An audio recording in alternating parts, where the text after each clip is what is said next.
This episode isn't about this, but I want to say this one line about it and then move on. If you're triggered by clapping, kill yourself. All right, now let's talk about Tinder. I got back on Tinder recently, which is an app that is the most painstakingly obvious anti-consumer trap you've ever downloaded. Here's how you know a corporation or service is corrupt or deliberately misleading you, when their stated mission is antithetical to their business model. Tinder used to claim to be about making lasting relationships, but people used it as a hookup app anyway because that's how it was designed. There are no in-depth ways of getting to know someone. You get a short biography, links to your other social medias, and a series of pictures of your ass above the phrase "no hookups" in all caps, which gave it the reputation of being a hookup app, which Tinder fought against for a while but has recently embraced. Their new slogan is match, chat, date, but they want you to serial date, right? They don't want the dates to go well, because then you get off Tinder. This is true for all dating apps. The app's success is actually detrimental to its profitability, which is why the most popular ones are always the worst for actual results, unless you're actually just trying to hook up all day, in which case Tinder is your perfect pimp and every girl on it your potential hoe. I can really only come at this from a male perspective since I am a male, but there is a pretty big disconnect between the reasons why guys join Tinder and why girls do. Speaking generally, of course, guys join Tinder because they want to fuck and also maybe to find something that lasts a while by accident after they successfully find someone to fuck and then realize, oh hey, they also have a great personality and I enjoy this person's company even when we're not in the middle of a fuck. Girls join Tinder either to swipe for fun with no intention of actually doing anything, or their friends set them up with one, or they just got out of a long-term relationship and are looking for someone else to hurt them beyond repair and continue the cycle of self-flagellating emotional dependency. Very varied reasons, but almost none of them are to fuck, which isn't to say they won't, but it's rarely going to be a day one thing. I speak from experience as someone who has met a record one person on Tinder in my life, which led to a relationship that lasted 2 weeks before she dumped me over a microaggression in which I accidentally insinuated that she was poor without even directly saying anything. What a whirlwind romance, but I got in there, so Tinder did its job according to some people. There are only 2 ways to know who has swiped right on you on Tinder, where you could then choose to swipe right back and then send a message. One is if you swipe right on every single person you see, because you're bound to run into people who have liked you, but that method just casts doubt on whether the matches you get are even real, because if they did the same shit, you're just 2 people with nothing in common who matched randomly with no interest in each other, and you can't even start a conversation with the bedrock of knowing each of you likes the other person, which will make it way easier. Otherwise, it's just like trying to chat someone up you just met. There's no safety net, you haven't established any common ground at all, and you're likely to fail. Plus, when you match with everyone, you give false hope to a lot of very ugly people. And that's mean when you find matches and you're like, oh god, and you quickly unmatch, and then they probably got a notification of a match by then, so they excitedly look at their phone and it's just gone and they despondently go back to being ugly. I have seen girls on Tinder that would make you sad. Like watching a little boy in a wheelchair say that his biggest dream is to run the 100-meter dash like he ain't a fucking gimp. I've also seen girls that are a solid 6 out of 10 try to reassure everyone in their profiles that it's safe to talk to them because they aren't a catfish. Like, damn girl, I'm not usually a trusting person, but with you I feel empowered to make a leap of faith. I don't like when girls say in their profile that we're going to lie about how we met. Like, why? It's not like we met on Pornhub. Everyone is on Tinder. The first thing I'm gonna tell people is that we met on Tinder because we're adults who downloaded an app. Who feels shame about Tinder at this point? It's ingrained in our culture. Hookup culture is like weed to me. I don't like the idea of it, but I'll do it. If the opportunity presents itself and I don't have to pay for it, I leave my philosophical objections at the door to have a good time for a few hours. I don't think it's right, but sure, it can be fun. Or it can be a disaster, but you make the choice to roll the dice and accept all possible outcomes. The other way to know who has swiped right on you is to purchase Tinder Gold, which is like $15 a fucking month and reveals everyone who has liked you. But what they don't tell you is that the majority of them are accounts Tinder has literally paid to like you, so you buy Tinder Gold to see who liked you. It's a scam that they are open about, and that people who are paid by them have talked about. These accounts are always listed as being like over 5,000 miles away from whatever your current location is, so you won't even bother hitting them up, and most of them don't even have bios. I read somewhere that about 11% of the men on Tinder attract about 90% of the women. I mean, it's sort of like Price's Law for you. If you're unfamiliar, a good descriptor I came up with to illustrate it is, the square root of competition is success. If there are 10 men on Tinder, 3 of them will attract most of the women. If there's 100 men, 10 of them will attract most of the women because the square root of 100 is 10. If there's 1,000, 31.6 of them will. So 31 men and a tall midget. Price's law applies basically everywhere there is competition, from income distribution to music sales to box office movie hits to attracting women. It's a natural and inevitable consequence of free choice, and you can't fight against it without restricting the freedoms of those who make choices, which is all of us. Imagine if you got on Tinder one day and swiped right on 15 profiles you were interested in, and then the next day you woke up to 15 matches of people you didn't swipe right on because Tinder decided to just redistribute your likes to less popular profiles to keep things fair and equal. Nobody would roll with that. No one likes their choices rendered invalid or taken away. Plus, it wouldn't even help because you wouldn't like these people. It's not like you're gonna be all, whoa, well, I guess let's go on a date with this unattractive rando then. People won't just accept what you give them. They want what they want and who they want. Here's some more fun facts about girls on Tinder. If their first profile picture is of something they drew, they ugly. It's okay to have a drawing in there if you're good at drawing, but if it's your first photo, that makes me think you have no self-esteem, and rightfully so, because you're more comfortable showing prospective suitors a sketch of a mountain range than your own face and body. I also like the white chicks who have 12 identical-looking best friends who guest star in all their photos, and you have to spend 10 minutes trying to figure out which one is Madison.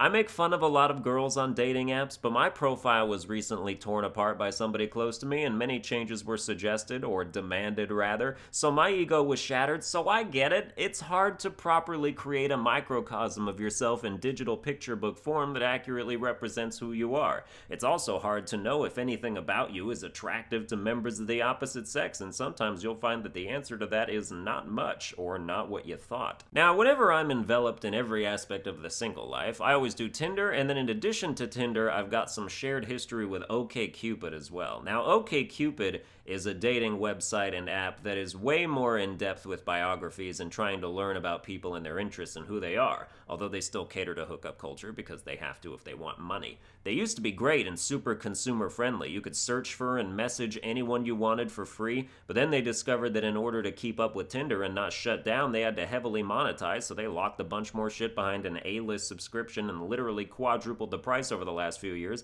and now the only way to get in touch with someone is if you both like each other's profiles. But I'm not here to talk about that. I'm here to talk about their personality questions. OkCupid has thousands of personality questions you can answer and dictate how you'd want your potential partner to answer, so they can configure this algorithm of your personality and match you with similarly algorithmerized people. And some of these questions are absolutely nuts. OkCupid caters heavily to progressive politics. If you're on the site, you'll get notifications for when they want you to donate to Planned Parenthood or change your profile picture to a rainbow or boycott whatever company they're mad at for a week. So some of the questions are geared towards that mindset, and sometimes they'll try to throw conservatives a bone and ask something geared to a Republican talking point, and you can just tell from how the question is framed that they're almost asking it sarcastically.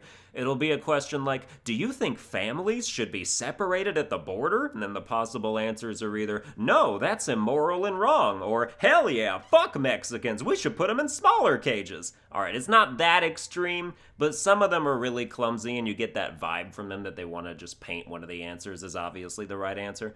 For more of the just ridiculous ones, I saw a question that said, how would you prefer your ideal partner spend their time? And the two answers are exercising or exercising the right to vote. Like, fuck off. That's awful. That is Pokemon Go to the polls awful.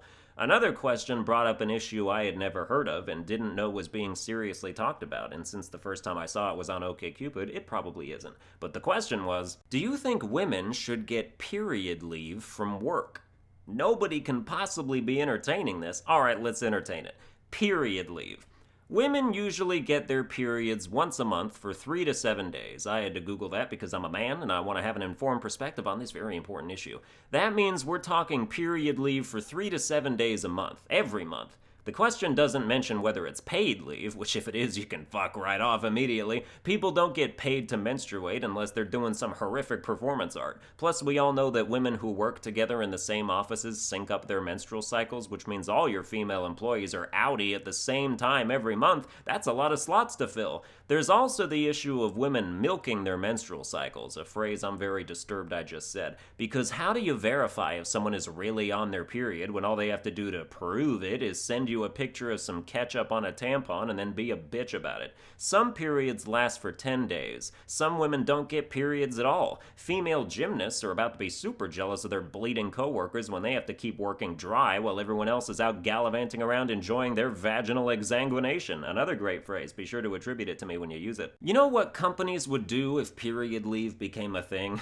They'd just hire dudes. Dudes don't need period leave. Women being able to work while on their periods is the only reason they're in the workforce to begin with. Period leave makes hiring women a net negative for companies. It's actually a detriment to women's success. So you should only opt for it if you really want to be a stay-at-home feminist. This next question is relatively innocuous, but still makes me feel weird because it's being asked by a professional website. And that question is, do you think Trump should be impeached? Now, I ain't touching this shit as far as actually answering it goes, but notice how they just say Trump instead of like President Trump or even just Donald Trump like he's a celebrity whose full name is known to us. They wouldn't ask a question like, hey, do you think Sandler should stop making movies? They'd say Adam Sandler because calling people by their last names is a privilege reserved for singular unaffiliated civilians.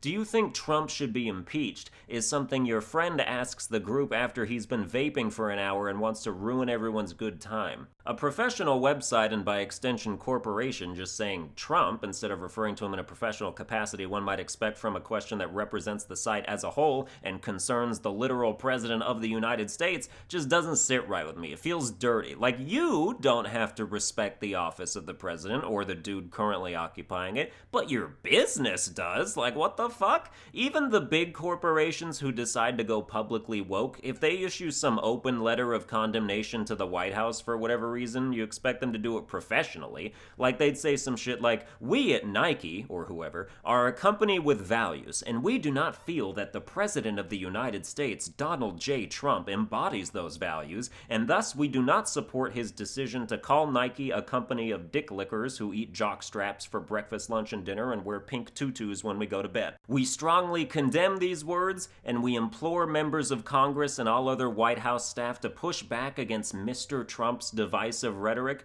because when he calls the good people of Nike names like cock goblin and semen smuggler and says we should spend less time on our knees and more time getting pegged by walruses, he is simply showing how unfit he is for office. Mr. President, we hope you learn to see the error of your ways, blah blah. So they refer to him professionally. Anyway, just a gripe of mine, disregard it as you might. Let's do more questions. I might sound dumb for this, but I've been seeing this phrase thrown around like only in the last month and I don't know what it means. This question asks, do you practice self-care?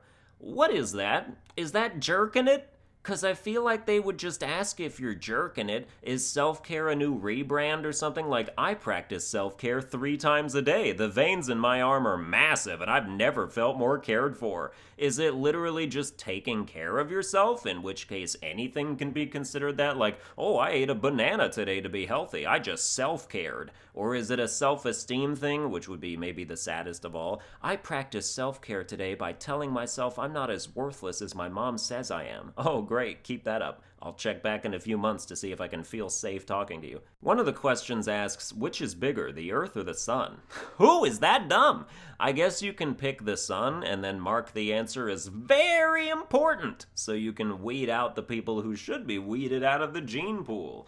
One question goes like this. What's a bigger deal for you? Telling someone you really care or oral sex? LOL. Telling someone you really care is a cop-out. Like, just tell them you like them until you love them, and then tell them you love them. We don't need this in-between shit. Although I like the sharp switch in answers from, oh my god, that's so romantic, to, oh my god, she put her mouth on it! You know how I know telling someone you really care is pointless? Because if someone told you that, you'd be like, so what are you saying? because that can mean anything. That can mean, hey, we're just gonna be friends, but OMG, I really care about you as a person. Or it can mean, I really care about you and I'm saying this because it's probably too early to say I love you. Or it can mean, I'm about to say I love you, so buckle up, bitch. It's ambiguous, and you don't need ambiguous verbiage in a budding relationship where you're trying to figure out where you and the other person stand in it. This probably only makes me laugh because it's past midnight as I'm typing this, but one of the questions reads, would you date someone still in the closet? And one of the answers is yes, and one of the answers is no, and one of the answers is for a limited time.